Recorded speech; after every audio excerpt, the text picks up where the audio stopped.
There's no such thing as darkness as an end in itself. Even in science, where today dark matter, the black holes, dark light, the different terms which may be so dominant in our universes, darkness is never an end in itself. A black hole is what? Is a entity, a body, that its gravitational pull is so powerful it doesn't let the light escape. So what's more powerful, a bright star or a black hole? The black hole is more powerful.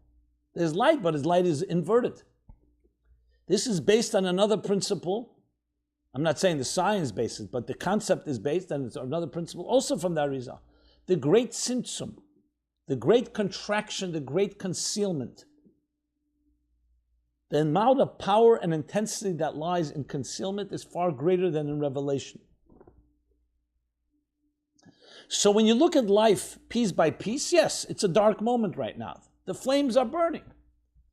But if you look at life as a narrative, as an ongoing journey, you recognize everything is part of a bigger picture. And in that sense, the deepest darkness carries the most powerful light. When two people love each other, so of course, when everything is going smoothly and well, that love is beautiful. You even take it for granted at times, perhaps, and things are flowing. However, when there's a betrayal or some other type of hurt, one person who loves the other wounds the one they love. And as I mentioned, it's a repeated process. So the wound isn't just a one-time thing. What happens then? So many of us think, you know what, there's a breaking point. Certain point, you're hurting me so much, I may have loved you, I may still love you, but I can't deal with this. And at some point you can't trust the other, so you break apart, we give up. Some will say maybe the love was never there in the first place in the full, unconditional way. It was there as long as things were convenient. But as soon as there was a challenge, as soon as there was some competition, some other distraction that seduced one or the other, in whatever way, I don't know if it necessarily means sexually, it could be in any form of distraction or anything that pulled you away from your partner, spouse. So the love was tested and it didn't withstand the test. However, true love, and when I say true love, healthy love, whether it's between spouses, whether it's between parents and children, or whether it's between us and God, is a love that is enduring. And even when there's a setback, even when there's a betrayal, that doesn't mean the betrayal is not significant, but there's always hope. Let me tell you the end of the story of Tisha B'Av. The 9th of Av is the end of a period called the 3 weeks. The 9 days, the 3 weeks. 3 weeks earlier, exactly 3 weeks from today earlier, the 17th of Tammuz was the beginning of the end. I don't even like the word end, but the beginning of the destruction, let's put it that way. It was when the Babylonians and the Romans, according to some opinions, encircled and attacked the wall around Jerusalem. They breached it, not just encircled, they breached the wall, which of course would lead 3 weeks later to the destruction. And that's also a fast day, and also a day of grief. Not as intense as Tisha B'Av for obvious reasons, because it still was not consummated, the destruction. But there was another event that happened on the 17th of Tammuz. Years earlier, it was the day when Moses returned after being at Sinai for 40 days and 40 nights to receive the mandate, the blueprint for life that God gave him, the Torah, Bible, a moral code, divine moral code that would give us the tools to change existence forever and ever for the good, to turn this world into a garden. So it was quite a momentous event in history. Moses up on the mountain for 40 days and 40 nights. The beginning of the process, he had heard the 10 Commandments as said by God. The people heard it. Then Moses spent the time on the mountain. He comes down to his chagrin. Tragic. The ultimate betrayal. The people who had heard just 39 days earlier, I am your God. Do not have false gods. Do not worship idols. Built the golden calf. The golden calf. Moses sees this, and he takes the tablets with the 10 Commandments, the 2 tablets, throws them down to the ground from the mountain, shatters them. 17th of Tammuz. That was the first, as the Talmud tells us, of 5 tragic events that would happen on that day. And the same with this, then 3 weeks later. So this is a period that has many tragedies. But what is the story? Let's continue. If you stop right there, that's it. Betrayal, divorce, the end of a relationship. As sad as it may be. We move on. No. Moses marches up on the mountain immediately. And he begins a dialogue, a painful dialogue with God. What is the dialogue about? I want you to forgive these people. Forgive? They did something deliberate. They betrayed me. They chose another god, a false god, a golden calf. They're worshiping money, they're gold, however we explain it. What do you want me to do? I didn't do anything to them. It's my spouse. I was ready to marry them in the figurative, metaphorical sense of the marriage between the divine and existence. And they chose someone else or something else. What do you want me to do? We don't know the entire conversation, but some of it is documented in the Bible, the book of Exodus. It's one of the most moving and intimate accounts, literally like a love story between Moses and God. And Moses keeps insisting and persisting. You must forgive them. Not that Moses was naive or dismissing what they had done. No, they did it. They're accountable. But I believe in this relationship. God says, build another nation. You weren't there. You were not part of it. You're not responsible. Build another. No, I want to reclaim this relationship. I want to rebuild it. But there's been betrayal, terrible betrayal. How can I trust them? We dig deeper. And I'm paraphrasing some of the conversation. God would probably said to Moses, I created existence in a way where there's cause and effect. You put your hand in fire, the hand gets burnt. There's cause and effect. This is not up to me anymore. They have betrayed me. They don't want me. They've rejected me. What do you want me to do? Force myself upon them. And Moses said, you are the one that created the system of a hand being burned by fire. That's cause and effect. So you can also re-engineer, you can rewire. Give them another chance. Give them hope. The concept of tshuva. Let them repent. Let them be accountable. 40 days Moses begged and pleaded and besieged God. 40 days. Through Tisha B'Av. Tisha B'Av was 3 weeks into this second journey up on the mountain. The first 40 days was receiving the law. The second was begging for forgiveness. What happens after 40 days, another 40 days? Be another 10 days from, this is 3 weeks, is 21. Another 19 days. Moses comes back on the first day of Elul, the Hebrew month of Elul. God did not forgive them. He did not prevail. So you would think at this point, okay, well, he tried his best. 40 days, for every day that he was up there to receive the law, he had now a day that corresponded to try to gain hope and rebuilding after the betrayal, after the loss. No. He marches back up again, a third time, and spends another 40 days. And when is the 40th day, the third 40th day, a series of 40, the third period in this the 3 periods of 40 days. When does it conclude, the third period? On Yom Kippur, the holiest day of the year. The holiest. From the saddest to the holiest. Why? Why is it so holy? The 10th day of Tishrei? Because finally Moses prevailed. He would not take no for an answer. He knocked down every door, and he finally reached God's heart and soul, so to speak. And God said, Salachti kidvarecha. I have forgiven them as you have spoken. We say it right after Kol Nidre on Yom Kippur night. 3 times. A man stood up to God, would not take no for an answer. Do you know what he put on the line, Moses? He insisted, if you don't forgive them, erase my name from your Torah, from your book. Can you imagine? From the book of life. He broke the tablets not because he was angry. He broke the tablets was a very deliberate, calculated move, because the tablets was the marriage contract. He said the people had heard, do not have false gods, but they didn't sign it, they didn't receive, they didn't accept the tablets yet, they didn't have them. He broke the tablets, he tore up the contract, essentially. Can you imagine the love, the sacrifice, sacrificing himself?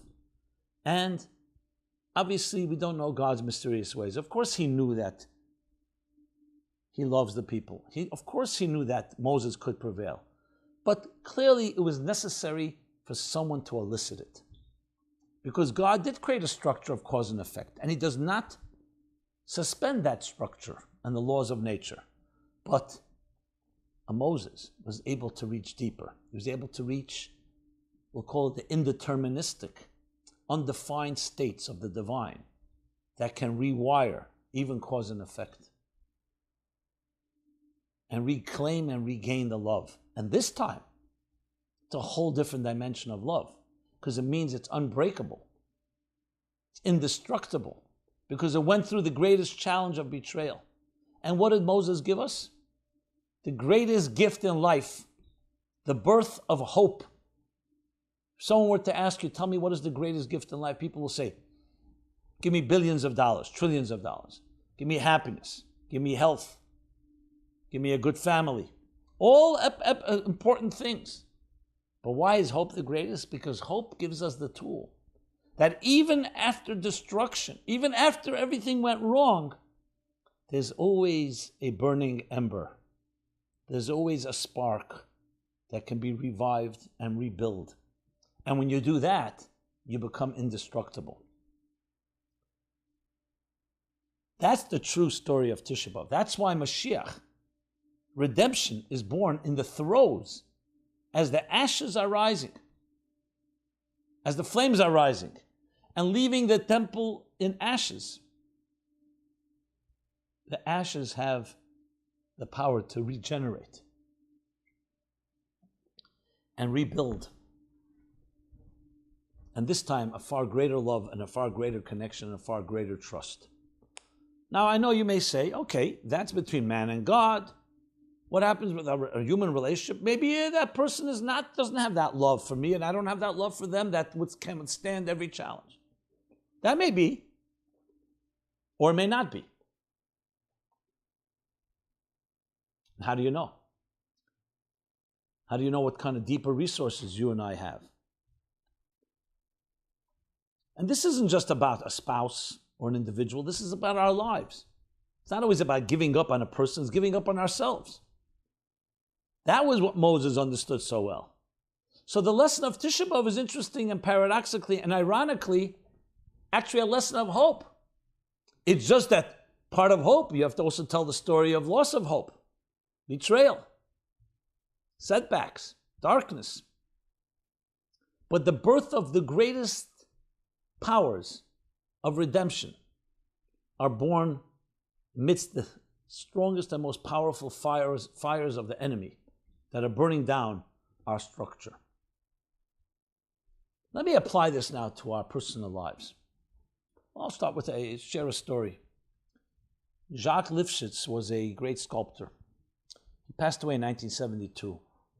He was at the end of producing sculpting a big phoenix for Mount Zion, I believe, or Mount Scopus in Jerusalem.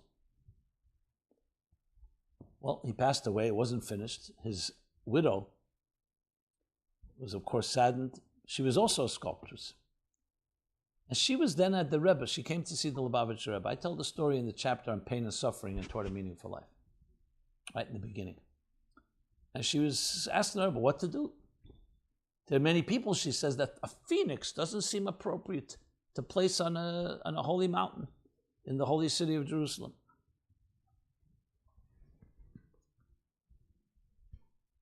And the Rebbe opened up a book called the Book of Job, Iyov, to chapter and verse, where it talks about, may your days be like the days of the chol.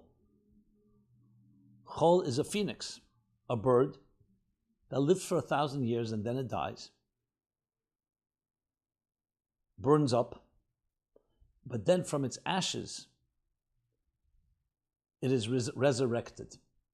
It's a verse in the Bible. What better lesson in life? The phoenix. Now, we don't need to wait 1,000 years. This can happen every given moment. Let me go back to the child. It's a phenomenon, very sad and tragic phenomenon. But you'll see Tisha B'Av plays itself out in our psyches, in the microcosm of our personal lives. It's one of the most saddest things, but there's what's called an out-of-body experience. When a child experiences abuse, especially of severe form, sexual and so on, at some point the child, without any preparation or training, almost leaves the experience because it's so intolerable for the child that they don't even have a memory of it. Some say when they talk about these memories, they talk about, like, I saw something happen to a child, not to me. So in a way, they remove themselves, their minds, their psyches, their emotions, because they cannot accept the fact that someone that loves them could hurt them that way. So besides the fact that you blame yourself, that's what happens, there's also a certain detachment. It's the only way to survive. And that's why many people who suffered severe abuse have certain detachment disorders and attachment disorders. They disconnect. They almost have like two different identities. One, whatever happened to them, and that has gone undercover. And then they've developed a more tough or another type of personality to protect themselves. And a big part of the work of healing is to reconnect, to reintegrate. But I always thought about it. Because you see it as really, this can be very, very serious and problematic. But then I thought about it in a different context. And I coined it psychological hypothermia. Hypothermia is a phenomenon that when children, for some reason children are more susceptible to it, maybe because of their young age, a child falls under freezing water under ice. You stay in freezing water under ice, it's not very, can be fatal. So years ago, children who were retrieved from under the water seemed to be frozen to death. And they were declared dead until they discovered that no, they weren't dead. The body went into a certain state of more than just shock, hypothermia, where all vital organs stopped, and even the doctors and medical authorities could not sense a pulse or any other sign of life, so they declared the child dead. They came to realize, no, there are states where the body goes into such dormant state in order to preserve. So even the vital organs are not functioning because sustaining life is the single most important rule. And they discovered they had to declare children dead who weren't dead. I think the story was that one child started stirring and they said, "What's that?" It's God's mysterious way to implant a certain element of immunity or protection. That even when everything is not working, it's not because it's not working, it's because the body is preserving that last speck of life until it can be revived again. When the body returns to its warmth or all the other things necessary to revive that limp and seemingly dead body. So think about it psychologically. Children are not sophisticated enough to know, let me separate myself from a horrible event, something happening to me. It's God's way of protecting the purity, the innocence, that you can say, it didn't happen to me. Now we know what happened to the person, but a part of their soul, in a way, removes itself and detaches in order to protect itself, like with the hypothermia. till the time comes that when you're revived, you turn into an adult, you can reclaim your soul, you can reclaim your life, you can reignite the spark that seemed to have disappeared. This is such an important lesson in life. The lesson is never, ever give up on yourself or on others. There is always more that we may not see. It may not have a sign of life, but it's there. Tisha B'Av captures this. The building was completely destroyed. They could not serve any longer in the temple. The Jews were exiled until this day, until the third temple is rebuilt. So you would think, okay, you know what? Let's find alternatives. We have found alternatives. We found ways to recreate mini sanctuaries in our synagogues, in our schools, in our homes. The temple, we've not forgotten the temple. Not because we're grieving over a past event, because we know that there's a spark that will be reborn and has already been reborn, the birth of the redemption in the ashes, in the fires, in the destruction. And nothing can destroy us. So when you think of the Holocaust, you think of other tragedies.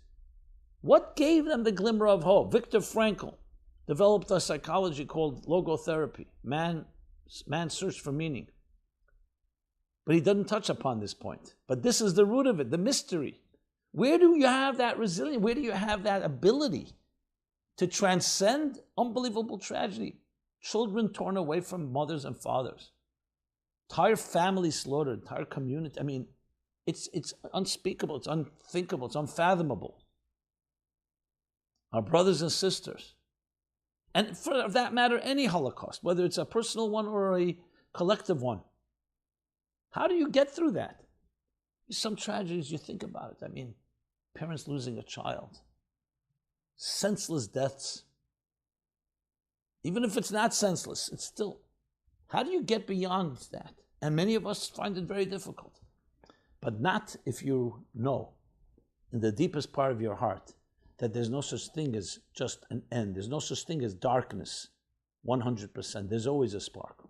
There's an expression, ud mutzel me'esh, a building burned down, and you're looking for some sign of hope, and then you see one smoldering ember, just smoking. You go over and you touch it. You don't touch it, you fan it, and you see there's still a sign of life. So as far as deep as the tragedy may be, life is not over. It can be rebuilt. Now you'd think this is theories if I was just talking concept, but this is facts on the ground. You tell me the story of Renaissance, revival, growth. Look what happened after the Holocaust. No, the Jews did not lie down and die. And thousands of years of history testifies that every time they were able to find a spark, they continued on. Sometimes all they had was the spark to hold on, but times when the spark was fanned, yes, and you see beauty and you see growth and you see communities and individuals thriving. It's a universal lesson. Yes, I'm citing a Jewish holiday, day like the saddest day of Tisha B'Av. I'm citing Jewish history, but this is a universal lesson for the human spirit, that the human spirit is more powerful than any experience, no matter how dark, no matter how tragic, no matter how destructive it may be. This is not obviously in any way minimizing the destruction. It's just focusing on the spark. That's what this day teaches us. That's what this night teaches us. So yes, we mourn, we grieve, remember. But above all, we know that within, not tomorrow, I made the day after Tisha B'Av, not in a week, not in 10 weeks, not in years from now. Immediately in the afternoon of the saddest day, in the afternoon, the fires are their strongest and are their highest, destroying the holiest building on earth, the holiest space on this planet. The redemption is born. And even a cow of an Arab farmer in the north of Israel sensed it.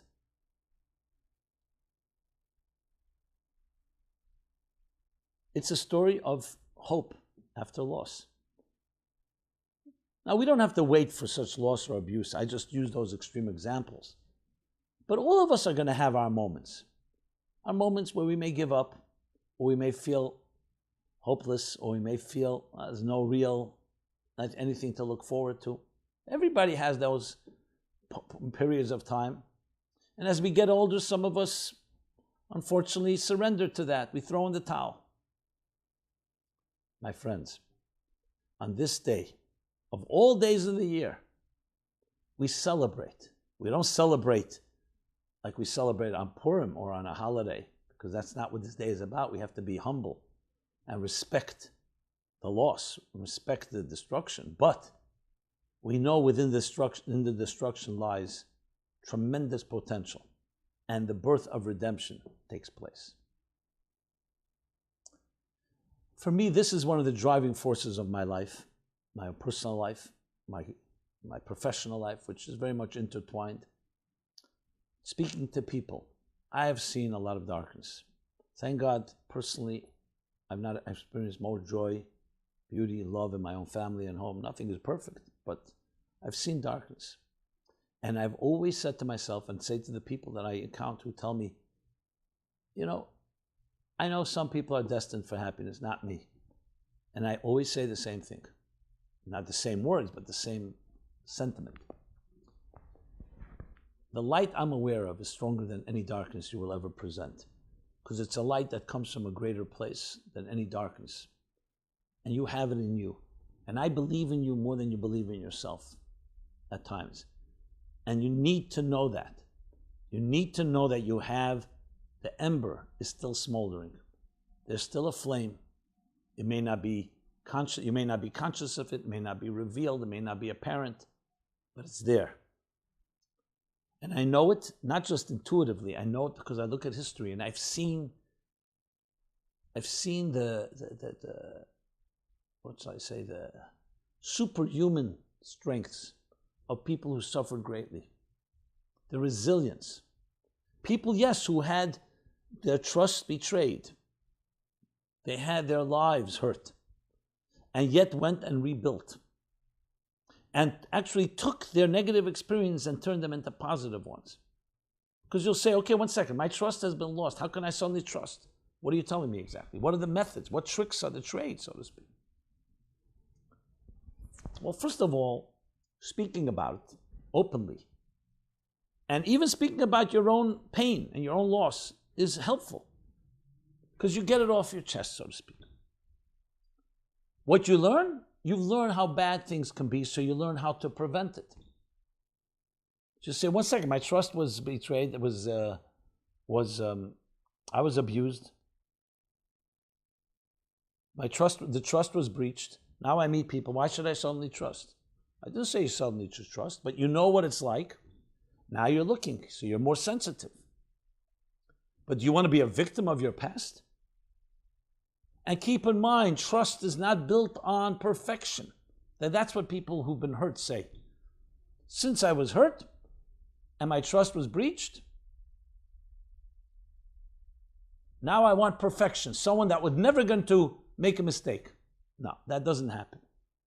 What you're looking for, trust is built not on perfection, but on accountability.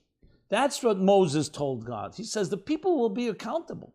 I'm not talking about letting them off the hook and you know what, so then they'll do it again? Of course. It's a relationship.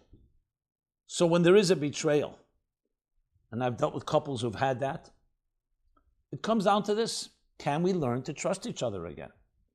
Now, of course, it means not repeating lies and deception and covering up or minimizing, denials and all that.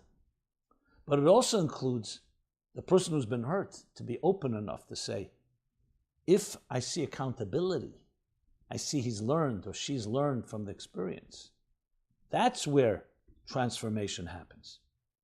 And that's where our choices come into play. To allow, I don't like the word second chance, but I'd rather say is to allow for the opening and possibility of hope, first of all within yourself, and then with another. Obviously with all the guidelines and all the safeguards and all the preventive measures, because you don't want it to happen again. But accountability, honesty.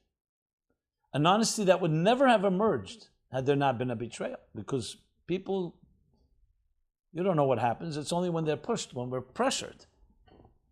This is the lesson of this saddest day of the year. the building of hope, the rebuilding of hope, the rebuilding of love, reconciliation, and in a far stronger way, the Yom Kippur way.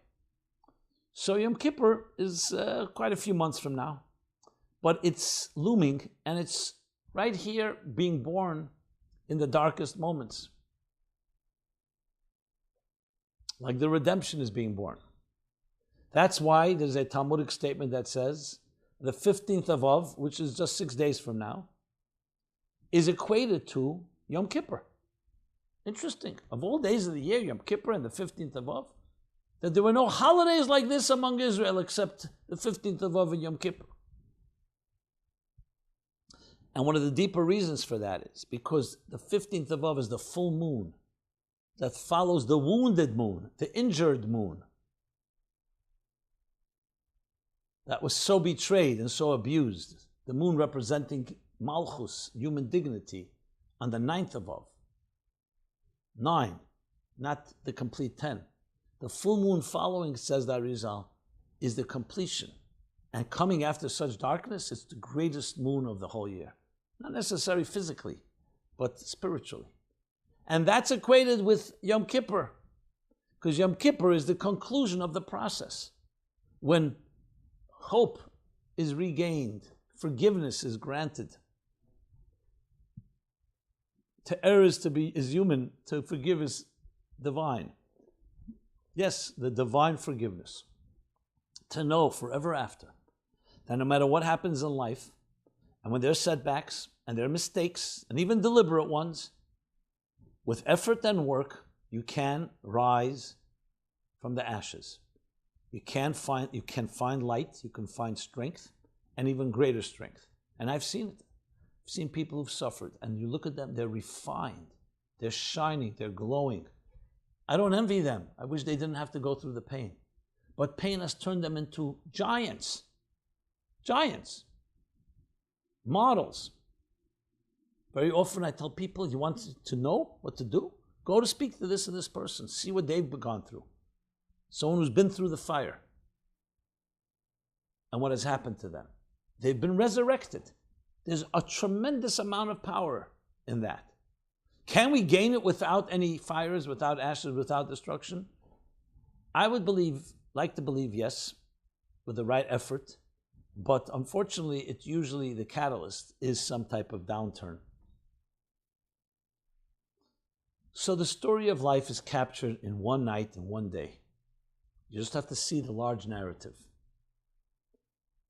So after thousands of years of us remembering, of us mourning,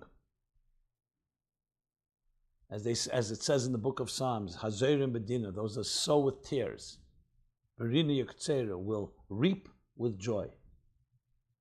Tears are sad, but tears are also moisture, makes things grow. I remember once going on a tour in a forest. The guide was actually extremely interesting and stimulating. And he showed us parts of the forest where there was a forest fire. Entire swaths, entire sections were burned down. You couldn't tell, ostensibly looking from a distance.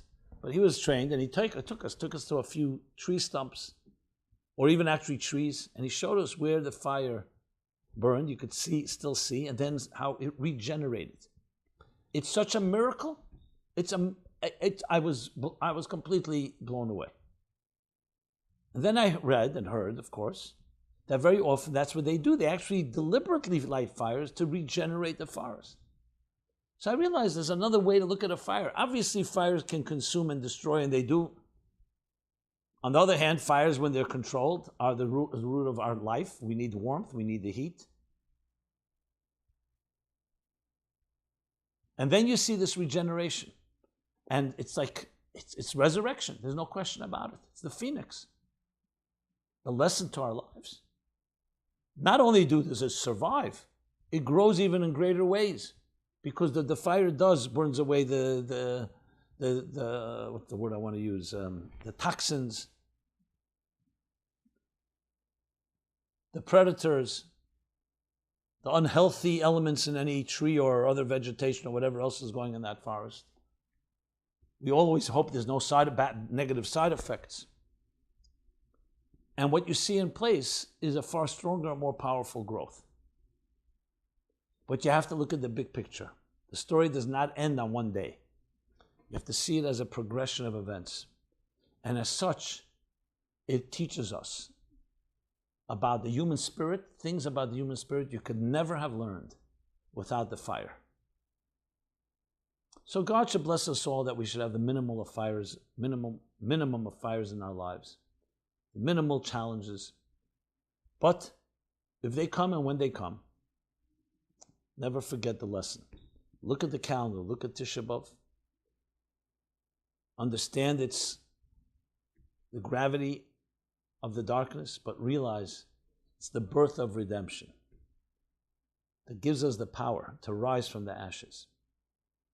So in practical terms, the methods is number one, remember there's always a bigger picture.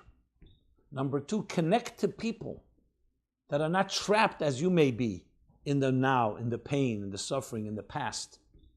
People who can give you a breath of fresh air. Even a rope, they throw you a rope, they throw you some hope. Number three, dwell on the future, not on the past. The demons and skeletons that haunt us occupy such precious real estate, your mind, your heart. Dwelling or being even consumed with what happened to you, including the anger and the frustration and the bitterness and the temptation and wish for vengeance. It may all be justified, but what is it doing to you? It's continuing to allow the fire to burn and destroy your life and destroy your psyche. So to look forward, get involved in projects, in activities that you enjoy. Listen to music, exercise, do things that give you inner satisfaction, that you can say at the end of the day, today I can go to sleep, I feel I accomplished something, I helped someone. That brings me to help someone. You've been hurt, so you could think, I've been hurt, why should I be helping anybody else? That's not the response. Then you're just perpetuating what happened. You're becoming someone that's also not helping others. Maybe even hurting, God forbid. No, the way we counter it is do good things, and suddenly you see you can do things that you didn't believe you can. So have others help in believing in you, and then start believing in yourself through actions. It's hard to just believe in yourself when you feel like you're a failure, or you feel you've been hurt, or you feel there's no hope. Immerse yourself in spiritual studies and prayers. Feed your soul with beautiful, ethereal, sublime ideas, experiences, feelings, emotions. Listen to music, I mentioned, song. Song can transport you to another time and place. Use it as a therapeutic way. This is all how we heal Tisha B'Av, the Tisha B'Av in our hearts and souls, and how the redemption is born from there. You have to do something. You can't just expect things to happen. By the grace and mercy of God, maybe things will happen, but that's not how we should approach it. Whatever you can that's positive, bring it into your life, introduce it into your life. Because that will, in some way, spark that pilot flame that you may not even be aware of, and it will bring it alive. At the end of the day, it's our actions and our positive attitudes and thoughts and speech. Do things that are illuminating, and you'll see it will bring that spark alive. You'll say, but I'm not in the mood, the catch-22. Do it anyway. Or find someone that will help you do it. Join a group, a class, partner with someone. There's much that can be done. And if you can't do it yourself, there's nothing to be ashamed of to ask another to help. Good people will help you, and there are good people out there. Stay away from the negative, from the toxic, from the critical, from those that are from the line of fire. You don't need that. You've had enough of that. And yes, you will then discover the Yom Kippur within you as well, and the 15th of Av within you as well. The redemption within the destruction. The love within the betrayal. Again, nobody should have to experience the negative. But if and when, and in whatever form or fashion it takes, please know. Please remember and always remember. And remind yourself time and again, the story is not over. The story is not over. And you control the script. You control the narrative by your attitude, by your words, by your actions, by the initiatives, the environment you choose to create.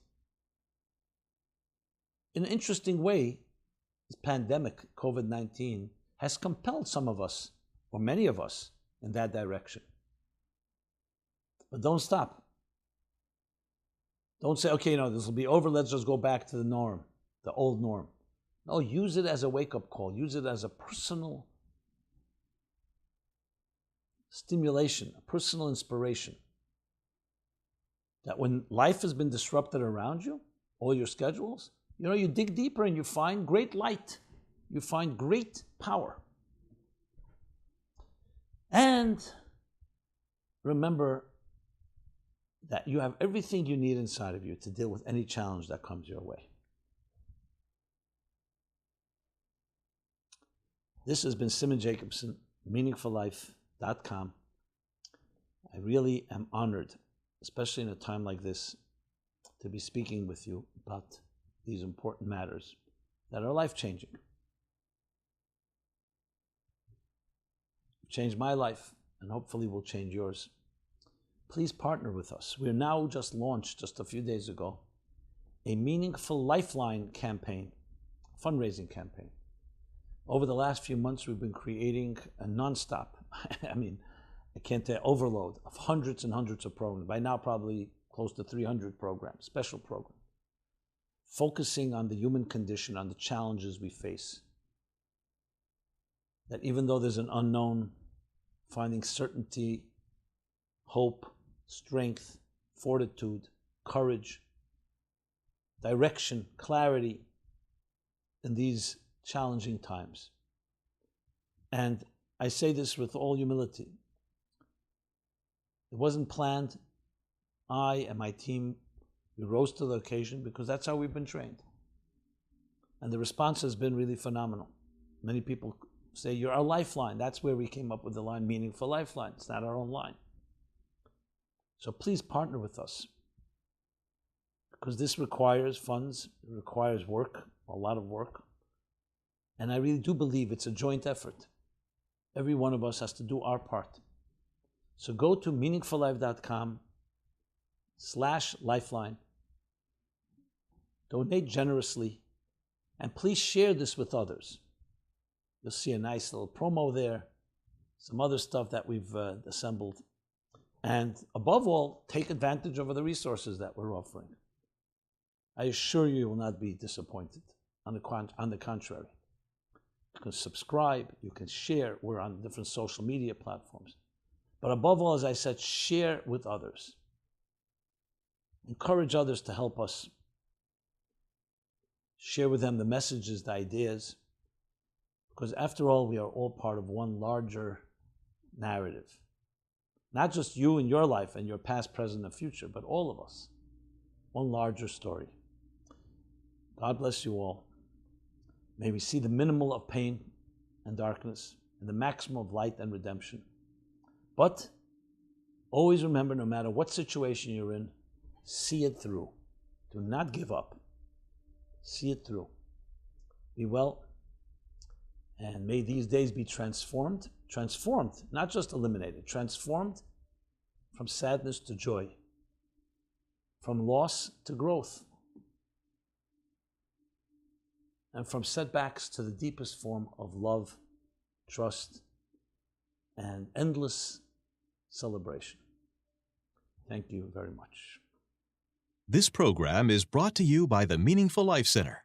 Please help us continue our programs. Make even a small contribution at meaningfullife.com/donate.